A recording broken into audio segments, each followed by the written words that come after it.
आज सकाळपासून मला महाराष्ट्रातल्या विविध भागांमधनं मला फोन येत आहेत. आमच्या नेत्यांना सगळ्यांना फोन येत आहेत. महाराष्ट्राच्या बाहेरूनही अनेक ठिकाणून फोन येत आहेत किंवा माहिती मिळते त्यांची.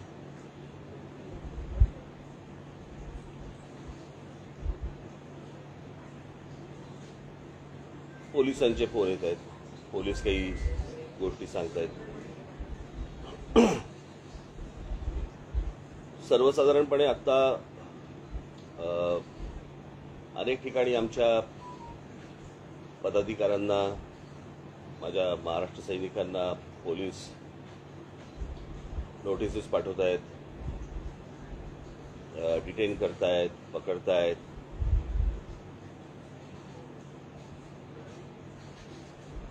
ही गोष्ट फक्त आमच्या बाबतीत का होते एवढाच फक्त आम्हाला प्रश्न आहे. जे कायद्याचं पालन करतायत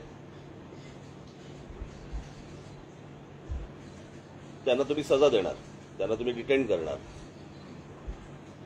आणि जे कायद्याचं पालन करत नाहीयेत त्यांना तुम्ही मोकळीक देणार. तरी मी आज तुम्हाला एवढं निश्चित सांगेन की जवळपास 90-92% ठिकाणी महाराष्ट्रामध्ये सकाळची अजान झाली नाही. सर्व ठिकाणी आमचे लोक तयारच होते. पण मी खास करून त्या सर्व मशिदींमध्ये जे काही काय चालवणारे, जे कोणी मौलवी वगैरे जे कोणी असतील त्यांचे मी खास आभार मानेन की आमचा जो विषय आहे तो विषय त्यांना नीट समजला. तर मला आता मुंबईचा जो रिपोर्ट आलाय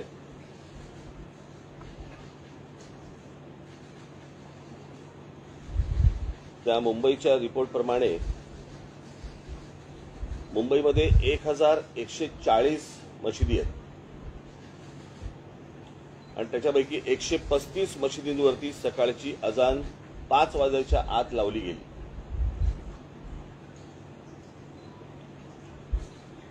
काल मला ते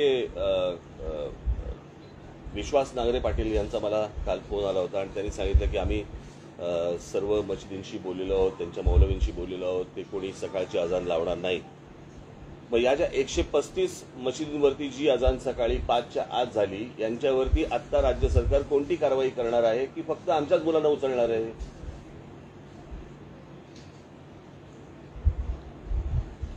एक विषय मला असं वाटतं आपण समजून घेतला पाहिजे. हा विषय क्रेडिटचा नाहीये की हे आमच्यामुळे झालं किंवा कोणामुळे झालं, हा विषय नाहीये. मला असं वाटतं की सामंजस्याने जर सगळ्यांनी जर हे विषय नीट हाताळले तर हा विषय सगळ्यांचा आहे. म्हणजे हा एकटा क्रेडिट काय बाबा आमच्यामुळे 92% ठिकाणी अजान झाली नाही, मला नाही असल्या क्रेडिट घ्यायची इच्छा पण नाही. आम्ही हे फक्त बोललो, तुम्ही ही गोष्ट दाखवली, लोकांपर्यंत पोहोचवलीत, लोकांनी ही मान्य केली. त्याच्यामध्ये ज्या मशिदी होत्या त्या मशिदीमधले जे मौलवी होते त्यातल्या अनेकांना हा विषय समजला, त्यांच्यापर्यंत पोहोचला, सरकारपर्यंत पोहोचला. सरकारमधल्या मी पोलीस दलाला देखील मी धन्यवाद देईन की त्यांनी ह्या सगळ्या गोष्टींची काळजी घेतली. मी तुम्हालाही खास करून धन्यवाद देईन की तुम्ही हा लोकांपर्यंत नीट विषय पोहोचवलात. त्याच्यामुळे मला असं वाटतं की हा एक कलेक्टिव्ह एफर्ट होता आणि ज्याच्यातनं लोकांना जो त्रास दिवसभराचा होतो तो कमी होईल किंवा बंद होईल ही यातनं अपेक्षा आहे. हा विषय फक्त काही मशिदींवरच्या भोंग्यांचा आहे अशातला भाग नाही. मंदिरांवरती काही ठिकाणी आहेत तेही खाली आले पाहिजे. ज्याचा या गोष्टींचा लोकांना त्रास होतो मला असं वाटतं ती गोष्ट बंद झाली पाहिजे. मला काल विश्वास नांगरे पाटलांनी मला सांगितलं की आम्ही इतक्या आमच्याकडे ऍप्लिकेशन्स आले आणि इतक्या आम्ही मशिदींच्या भोंग्यांना आम्ही परवानगी दिली. मला एक गोष्ट कळत नाहीये की आता मुंबईत महाराष्ट्रामध्ये ज्या मशिदी आहेत यातल्या बहुतांशी मशिदी या अनधिकृत आहेत. अनधिकृत मशिदींवरती लागलेले भोंगे हे अनधिकृत आहेत आणि त्यांना सरकार परवानगी देते अधिकृत. हे माझ्या कल्पनेच्या बाहेरची गोष्ट आहे. कोणाच्याही कल्पनेच्या बाहेरची गोष्ट आहे. म्हणजे अनधिकृत गोष्टींना तुम्ही अधिकृत परवाने देताय, कशासाठी, कोणासाठी देताय? आणि मी आत्ताची पत्रकार परिषद ही घेणं एवढंच माझं आत्ताचं कारण आहे की हा विषय फक्त सकाळच्या अजान पुरताचा नाहीये.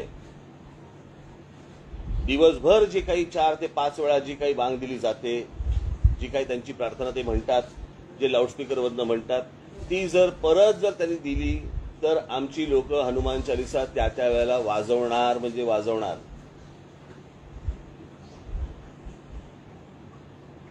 प्रश्न असा आहे की सुप्रीम कोर्टाच्या आदेशाचं पालन जर समजा तुम्हाला करायचं असेल तर सुप्रीम कोर्टाने सांगितलेले डेसिबल्स मी काल माझ्या पत्रामध्ये दिलेले आहेत. साधारणपणे जिकडे लोकवस्ती असते त्या लोकवस्तीमध्ये 45 ते 55 डेसिबल पर्यंत तुम्ही स्पीकर लावू शकता परवानगी घेऊन.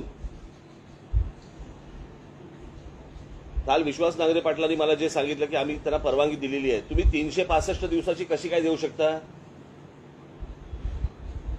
आम्हाला परवानगी देताना दिवसाची परवानगी तुम्ही देणार, सणासुदीला देताना तुम्ही 10 दिवसाची 12 दिवसाची अशी परवानगी देणार आणि यांना 365 दिवसाची देणार. कशासाठी? आणि मला असं वाटतं ह्यांनी पण रोजच्या रोज परवानगी मागितली पाहिजे, तीही सुप्रीम कोर्टाने सांगितलेल्या डेसिबलच्या नियमात बसून. आता ते जे 45 ते 55 डेसिबल सांगितलंय म्हणजे आपल्या घरचा जो मिक्सर असतो त्या मिक्सरचा जो आवाज येतो तेवढे डेसिबल, याच्यावरती जाता येणार नाही. आता प्रश्न असा आहे, मी सांगितलं होतं की हे पहिले भोंगे खाली उतरवा. पोलिसांना काय एकच धंदा आहे का रोज सकाळी डेसिबल मोजत बसायचं? लोकांनी फक्त एवढीच गोष्ट करत बसायची का की यांचे डेसिबल जास्ती आहे का कमी आहे? तुम्हाला प्रार्थना म्हणायची आहे, तुम्हाला तुमच्या मशिदीमध्ये प्रार्थना म्हणायची आहे, म्हणा. तुम्हाला माईक लागतो कशाला आणि लाऊडस्पीकर लागतो कशाला? कोणाला ऐकवायचंय तुम्हाला? त्याच्यामुळे आमची जी मागणी आहे की याच्यावरचे अनधिकृत हे भोंगे हे खाली उतरले गेले पाहिजेत, उतरवले गेले पाहिजेत. आणि जोपर्यंत हे उतरवले जाणार नाहीत तोपर्यंत आमचं आंदोलन चालू राहणार. हा विषय आंदोलनाचा 1 दिवसाचा विषय नाहीये, हा कायमचा विषय आहे. जोपर्यंत ह्याचा निर्णय लागत नाही तोपर्यंत हे असंच चालू राहणार. आम्ही जे सांगतोय जे सरकार सांगते आम्ही सुप्रीम कोर्टाच्या आदेशाचं पालन करतोय. मग जर करायचं असेल तर पूर्ण करा. यांना जर वाटत असेल की आमचं आज झालंय सगळीकडे ब्याण्णव ठिकाणी काही काय अजान झाली नाही म्हणून आम्ही काहीतरी खुश होऊ वगैरे, अजिबात होणार नाही. हे दिवसभरामधल्या ज्या काही वांगा दिल्या जातात त्या देखील त्याच डेसिबलमध्ये लागल्या पाहिजेत. त्याच्यापेक्षा जर जास्ती लागल्या गेल्या हनुमान चालीसा चालू राहणार.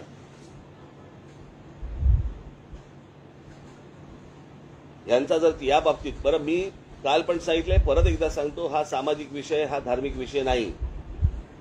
याला जर धार्मिक वळण द्यायचा जर त्यांनी प्रयत्न केला तर त्याला आम्ही धार्मिक वळण देऊ. आमची अजिबात इच्छा नाही की कुठे शांतता बिघडावी या महाराष्ट्रातली, देशातली, किंवा कुठे दंगली व्हाव्यात. अजिबात इच्छा नाही, गरज पण नाही. तुमच्या जर लक्षात असेल तर परवा दिवशी माझ्या संभाजीनगरला भाषण चालू असताना ज्या वेळेला तिकडे बांग दिली गेली त्यावेळेला मी हे पोलिसांना सांगितलं. अन्यथा ते जर भडकवायचं असतं तर तिथे काय लेवल प्रकरण झालं असतं मला जरा सांगा. सो आम्ही ही गोष्ट शांततेमध्ये समजून सांगतोय. सरकारनी पण ती गोष्ट ऐकावी, समजून घ्यावी, पोलिसांनी समजून घ्यावी. आता त्या आमच्या लोकांची धरपकड कशासाठी धरपकड करते मला कळत नाही. मला मोबाईलच्या काळात कम्युनिकेशनची साधनं एवढी सगळ्या बाजूनी असताना तुम्ही माणसं पकडून काय होणार आहे? हातामध्ये काय लागणार तुमच्या? हे अजून 60-70च्या दशकामधला विचार करतायत का की राज ठाकरेचं भाषण सुरू झाल्यावरती तिकडची वीज बंद करा? अरे वीज काय बंद करायची? मोबाईलवरती दिसतं की भाषण. इतका मूर्खपणा हे कुठच्या काळामध्ये जगतायत मला कल्पना नाही. मला आपल्या सर्वांच्या माध्यमातून फक्त मला एवढंच सांगायचं होतं, हा विषय 1 दिवसाचा नाही. माझ्या महाराष्ट्र सैनिकांना पण मला हेच सांगायचं आहे. माझ्या महाराष्ट्रामधल्या माझ्या हिंदू बांधवांना पण हीच मला गोष्ट सांगायची आहे की हा विषय 1 दिवसाचा नाही. ज्या ज्या मशिदींमधले मौलवी ऐकणार नाहीत, जिकडे लाऊडस्पीकर लागतील तिकडे हनुमान चालीसा त्याच्या दुप्पट आवाजात लागला गेला पाहिजे. त्याशिवाय हे त्यांना जर समजणार नसेल. आणि मी पोलीस यांच्या पोलिसांच्या कारवाईची मी अपेक्षा करतोय की या 135 मशिदींवरती मुंबईतल्या खास करून महाराष्ट्रातल्या तिकडचे जे काही कमिशनर असतील ते बघतील, पण मुंबईचे पोलीस कमिशनर, मुंबईचे पोलीस हे या 135 मशिदींवरती काय कारवाई करणार आहेत आणि करणार आहेत की नाही करणार आहेत हे एकदा समजू देत. ते त्यांच्या धर्माला जर समजा घट्ट राहणार असतील तर आम्हाला पण आमच्या धर्माला घट्ट राहावं लागेल.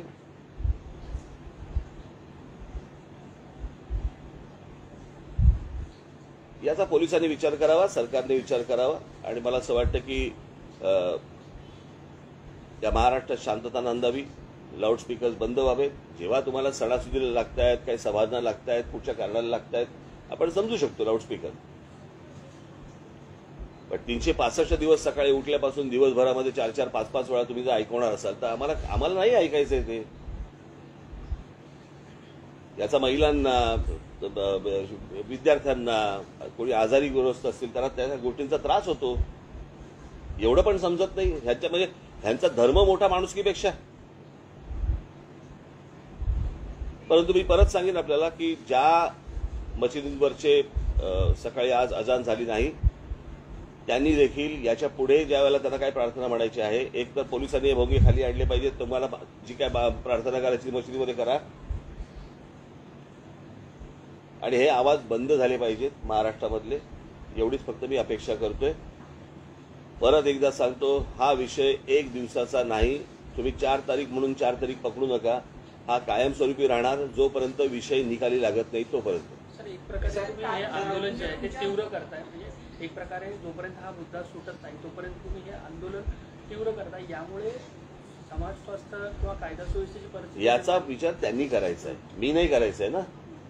मी तर सोपं सांगतोय की ही गोष्ट बंद करा म्हणून. तुम्ही मला काय प्रश्न विचारताय? असा एक आरोप केला जातो. प्रश्न आरोप करण्यापेक्षा त्यांना सांगा ना की ही गोष्ट बंद करा. कोणी प्रार्थना तुमची काय धर्माची असेल ती म्हणू नका, हे मी सांगतोय का? मी हे बोलतोय का? नाही. ते म्हणा, तुमच्या मशिदीत म्हणा, तुमच्या घरात म्हणा. खरं तर धर्म हा तुमच्या घरामध्ये असला पाहिजे. देवळामध्ये जातो आपण, नमस्कार करतो, परत येतो. आपण या तिकडे प्रत्येक जण जो जातो तो काय आरती करत बसत नाही. मला असं वाटतं मी तुम्हाला एक बाहेर निरोप दिला होता ना. मी तुम्हाला मगाशी निरोप दिला होता की मला जे बोलायचंय मी आपल्यासमोर येऊन मांडीन. हा काही प्रश्नोत्तराचा तास नव्हे.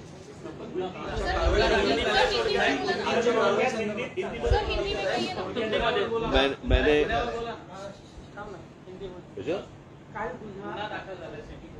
औरंगाबाद माझं हिंदी चांगलं नाही रे एवढं.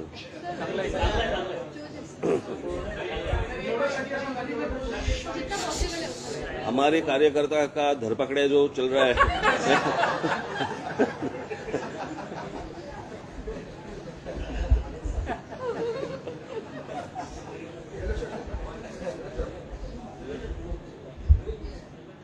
आज 4 तारीख है. 4 तारीख को हम लोगों ने मस्जिदों के ऊपर के जो लाउडस्पीकर है वो बंद करने के लिए सरकार को विनती की थी.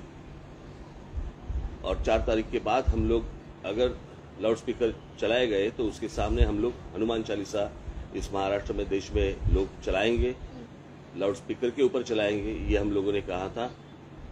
उसके हिसाब से अगर महाराष्ट्र में आज का मुझे जो समझ आया है, जो सुबह मुझे बताया गया, उसके हिसाब से कुछ 1400 या 1500 कुछ मस्जिदें हैं और उसके ऊपर से 135 मस्जिदों के ऊपर सुबह 5 बजे के पहले जो सुप्रीम कोर्ट ने जो बताया वो नियम तोड़कर 135 मस्जिदों के ऊपर सुबह अजान लगाई गई लाउडस्पीकर के ऊपर. मैं पूछ रहा हूं महाराष्ट्र की पुलिस को, इन 135 मस्जिदों के ऊपर आप कौन सी कार्रवाई करने वाले हैं? आप हमारे कार्यकर्ताओं को पकड़ रहे हैं और इनके ऊपर कौन सी कार्रवाई कर रहे हैं? आपको मैं बता दूं कि ये एक दिन का आंदोलन नहीं है, ये जारी रहेगा. और इसके बाद भी जहां जहां पे ये जो सुप्रीम कोर्ट ने डेसिबल का जो नियम बताया है, मैंने आपको बताया कि सुप्रीम कोर्ट ने जो बताया है कि 45 से 55 तक डेसिबल होना चाहिए लाउड स्पीकर का, 45 से 55 डेसिबल का लाउड स्पीकर होना चाहिए। इसका मतलब है हमारे घर में हम लोग जो मिक्सर लगाते हैं, ग्राइंडर मिक्सर जो लगाते हैं, उसका जो आवाज रहता है उतना आवाज, अगर इसके आगे जाएंगे तो उनके ऊपर कार्रवाई होनी चाहिए। ये सुप्रीम कोर्ट ने कहा है। मैं देख रहा हूं कि कार्रवाई हो रही है या नहीं हो रही है, होगी या नहीं होगी, या सिर्फ हमारे ऊपर होगी। हम इस देश में, महाराष्ट्र में शांतता चाहते हैं, कोई दंगा फसाद नहीं चाहते। हम सिर्फ चाहते हैं कि जैसे मस्जिदों के ऊपर है, अगर इलीगली अगर मंदिरों के ऊपर भी होगा वो भी निकालो आप।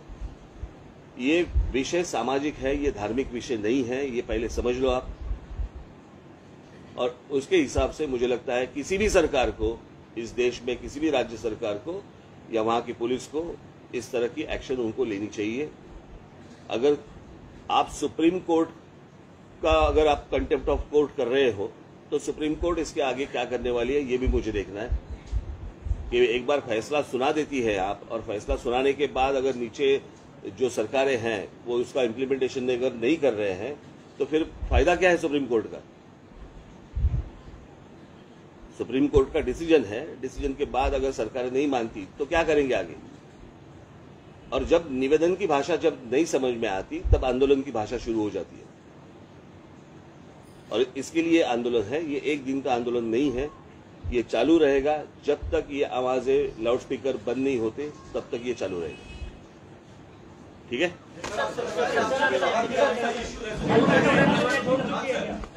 Sir, do you feel that you should translate outside Maharashtra?